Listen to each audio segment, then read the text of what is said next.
अब बच्चों हम थर्ड कैटेगरी की रिएक्शन जो करने जा रहे हैं, ये वो रिएक्शन है जिन सभी में क्या होगा कि ये कार्बोनिल ग्रुप जो होता है, ये जो कार्बोक्सिलिक एसिड ग्रुप है, जो मॉलिक्यूल है कार्बोक्सिलिक एसिड, इसमें ये जो बीच में ग्रुप दिख रहा है आपको CO bond, C double bond O मतलब कार्बोनिल बॉन्ड, इसमें होने वाले रिएक्शन, यानी इसके रिएक्शन अब इसमें आएंगे थर्ड कैटेगरी में। और जब इसके रिएक्शन होंगे तो हम कहेंगे कि पूरा मॉलिक्यूल ही भाग ले रहा है। तो मॉलिक्यूल ऐसे होल भी लिखा होता है या लिखा होता है रिएक्शंस ऑफ कार्बोनिल बॉन्ड या कार्बोनिल ग्रुप। तो ये रिएक्शन अब हम करने जा रहे हैं। इसके अंतर्गत जो रिएक्शन आएंगे वो हम यहाँ करेंगे। सबसे पहले हम करेंगे रिडक्शन ऑफ कार्बोक्सिलिक एसिड। तो यहाँ लिख रहे हैं हम RCOOH, फिर से वही है कार्बोक्सिलिक एसिड।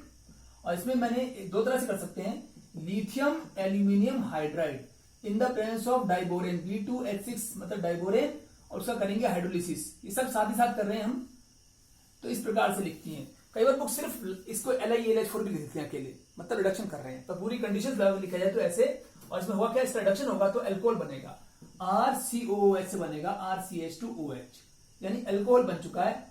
ये लिखा है AlC मतलब अल्कोहल। तो कार्बोक्सिलिक एसिड से बनेगा अल्कोहल अगर हम लिथियम एल्यूमिनियम हाइड्राइड से रिडक्शन कराएंगे। ये रिडक्शन है बेटे। ऐसी एक रिडक्शन और पॉसिबल है कि फिर से मैं कार्बोक्सिलिक एसिड ले रहा हूं RCOOH, इसका रिडक्शन एक तरह से और करेंगे लेकिन थोड़ा सा स्ट्रॉन्गर करेंगे। तो जैसे कि उसमें जो एजेंट है वो बदल जाएगा। हमने अभी ये लिया था, तो उसके बाद हम करेंगे हाइड्रोजन आयोडाइड से 6HI और in the presence of red phosphorus. ये रेड फास्फोरस यहाँ पे कैटलिस्ट है। तीन तरह के फास्फोरस होते हैं, व्हाइट, रेड और ब्लैक। तो रेड फास्फोरस लेना है, कैटलिस्ट काम कर रहा है। और इसकी करने में क्या होगा, देखो कि यहाँ पे RC है, ये जितने भी H है यहाँ आ जाएंगे, तो RCH2 हो जाएगा सिंपली, RCH2, यानी कि OH चला गया in the form of water, और प्लस ये आयोडीन भी निकल जाएगा। कुल आयोडीन गैस या बेटे वेपर की फॉर्म में चला जाएगा। लेकिन आपके पास बचा क्या, RCH2 मतलब अल्केन। तो अल्केन बनेगा। जब हम R चेन में सिर्फ हाइड्रोजन लगा दें तो सब सिंगल बॉन्ड ये तो होंगे, तो अल्केन्स बनते हैं कार्बोक्सिलिक एसिड से।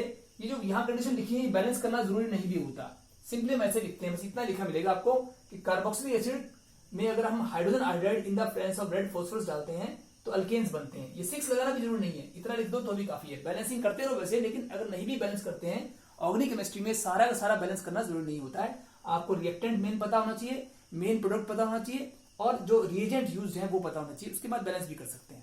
तो आइए हम आगे चलें। ये सेकंड हो गया, ये दोनों ही रिडक्शन थे, ये स्ट्रॉन्गर रिडक्शन था। अब इसके बाद करेंगे हम कुछ 2-3 तरह के डीकार्बोक्सिलेशन। तो थर्ड अब देखिए, एक कर रहा हूं मैं डीकार्बोक्सिलेशन। दो तरह से हो सकता है ये, पहले तो सिंपली नाम दे रहे हैं डीकार्बोक्सिलेशन रिएक्शन। डीकार्बोक्सिलेशन हमने लिया कार्बोक्सिलिक एसिड RCOOH। इसका पहले स्टेप में तो आप सोडियम हाइड्रोक्साइड या पोटेशियम हाइड्रोक्साइड, NaOH या KOH कोई भी हो सकता है, मैं NaOH से कर रहा हूं। तो NaOH या KOH से रिएक्शन करेंगे तो क्या बनेगा, RCONA बनेगा, RCOONA बनेगा, और यहां से वाटर निकल जाएगा H2O। अब ये बन गया सोडियम कार्बोक्सिलेट। इसका रिएक्शन यहां लिख दे एक बार, सोडियम कार्बोक्सिलेट, सोडियम कार्बोक्सिलेट। अब इसका रिएक्शन दोबारा से NaOH से करेंगे, लेकिन अब की बार NaOH तो डाल ही रहे हैं, लेकिन in the presence of CaO, calcium oxide की प्रेजेंस में। ये है सोडा, क्योंकि इसका नाम होता है सोडियम हाइड्रोक्साइड यानी सोडा, कास्टिक सोडा भी कहते हैं इसको, उससे नाम आ गया सोडा। कास्टिक सोडा से नाम आ गया सोडा। और इसका नाम है क्विक लाइम, क्विक लाइम से नाम आ गया लाइम, तो इसे हम सोडा लाइम भी कहते हैं। तो इस प्रकार से ये टेस्ट भी होता है, सोडा लाइम टेस्ट। इस रिएक्शन को कई बार हम सोडा लाइम टेस्ट भी कहते हैं। तो क्या होता है, इसमें Na2CO3 निकल जाएगा। देखो इतना हिस्सा निकाल दो, इतना हिस्सा निकाल दो, Na2CO3 निकाल दो भाई। Na2CO3 की फॉर्म में कार्बन डाइऑक्साइड जा चुका है। असल में इसके अंदर क्या है, Na2O है, Na2O प्लस CO2, इससे मिलकर बनाइए, यानी एक तरह से CO2 जा रहा है, तभी तो नाम है डीकार्बोक्सिलेशन। बाकी बचेगा क्या, यहां से R और यहां से H। तो RH का मतलब क्या होता है, आप जानते हैं, अल्केन होता है।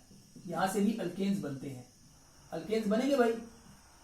तो ये है डीकार्बोक्सिलेशन। जब भी हम डीकार्बोक्सिलेशन करते हैं कार्बोक्सिलिक एसिड का तो बनता है अल्केन्स।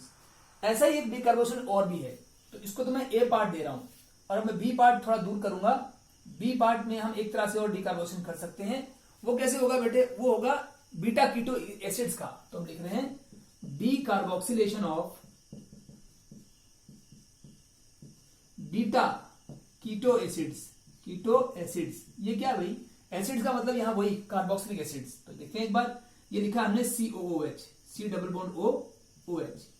हाँ, इतना हिस्सा है तो कार्बोक्सिलिक एसिड तो होगा ही, पक्का होगा ना।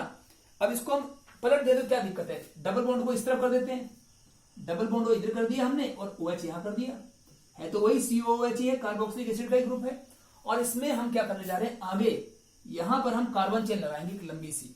तो कार्बन चेन भी कैसी, इसको मैं अगर जिगजैग कर दूं कोई दिक्कत नहीं, यहां से CH2 लिख दिया, ये कार्बोक्सिलिक एसिड ग्रुप है बेटे। इस ग्रुप का जो पड़ोसी कार्बन होता है उसे अल्फा कार्बन कहते हैं।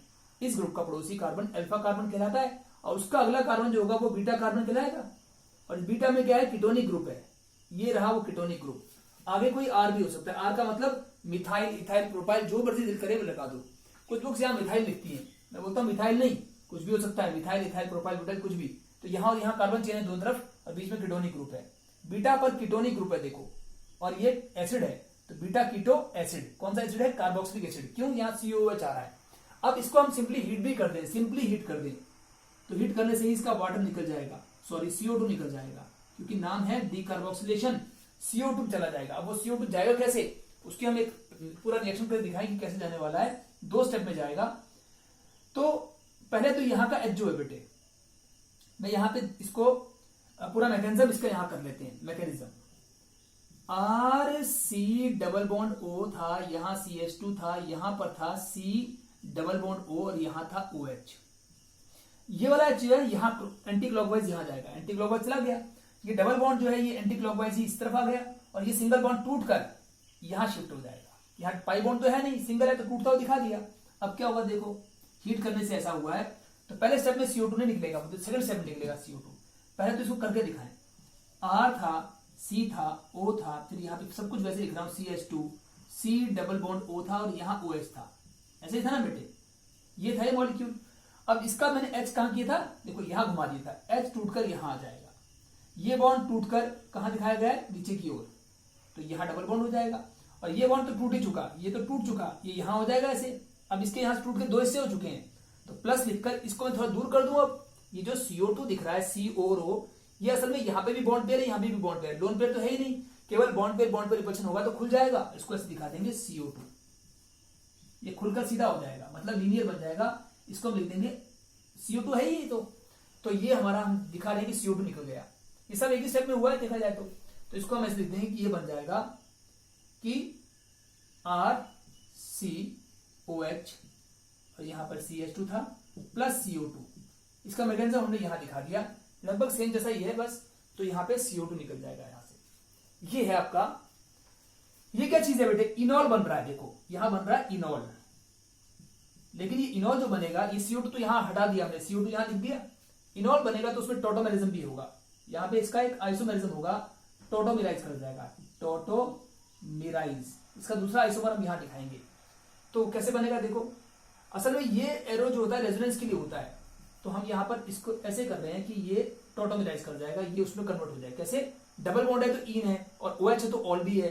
यहां का अगर यहां ट्रांसफर कर दिया जाए ऐसे, तो क्या हो जाएगा देखो, साफ साफ दिखाएं इसको। ये H जो था, ये H साफ एक प्रॉपर वे में कि यहां से यहां ट्रांसफर हो जाएगा। ऐसे गोल घुमा के दिखा देते हैं कि H यहां से यहां, तो क्या बनेगा, RC सिंगल बॉन्ड, ये बॉन्ड यहां घूम जाएगा बेटे वापस। तो अब की बार क्लॉकवाइज चल रहा है, यहां पे CH3 हो जाएगा, CH3, और यहां पर डबल बॉन्ड O। देखिए ये बॉन्ड यहां डबल बॉन्ड O, H वहां चला गया, CH3 हो गया, तो बन जाएगा कीटोन। यानी इस कीटोन तो बन रहा है, लेकिन इनॉल की जगह हम कीटोफॉर्म बोलेंगे, कीटोफॉर्म। कीटोफॉर्म का मतलब कीटोन बनेगा, यहाँ इनोलिक फॉर्म थी, इनॉल फॉर्म। जब भी इनॉल फॉर्म आएगी तो कीटोफॉर्म बनेगा ही। तो कीटो इनॉल आइसोमर्स दोनों ही मॉलिक्यूल बनेंगे, प्रोडक्ट्स दो हैं, कीटो इनॉल। इस प्रकार से यहाँ पे होने वाला है। हालांकि इसमें कीटो फॉर्म जो है ना वो ज्यादा प्रिवेल करती है, मेजर मात्रा में होती है, और इनोलिक फॉर्म कम मात्रा में होती है। तो ये हमारा सारी कंडीशन है। ये हो गया हमारा decarboxylation of beta keto ester. इसको लिख देंगे आप यहाँ पर, ये बीटा कीटो, बीटा भी कीटोन है, तो यही वो मॉलिक्यूल है जिसको हम यहाँ लिख चुके हैं, ठीक है ना। तो इस प्रकार से रिएक्शन हो रहा है। चलिए अब हम आगे चलेंगे, इसको मिटा देते हैं। डीकार्बोक्सिलेशन 2 तरह से दिखाया हमने, एक तरह से और भी दिखा सकते हैं, वो हम मिटा कर ही करेंगे। तो चलिए इसको मिटा देते हैं, 3rd हो गया, और 4th में एक और तरह से करते हैं हम। एक सेकंड वीडियो को पॉज करके फिर दोबारा स्टार्ट करते हैं।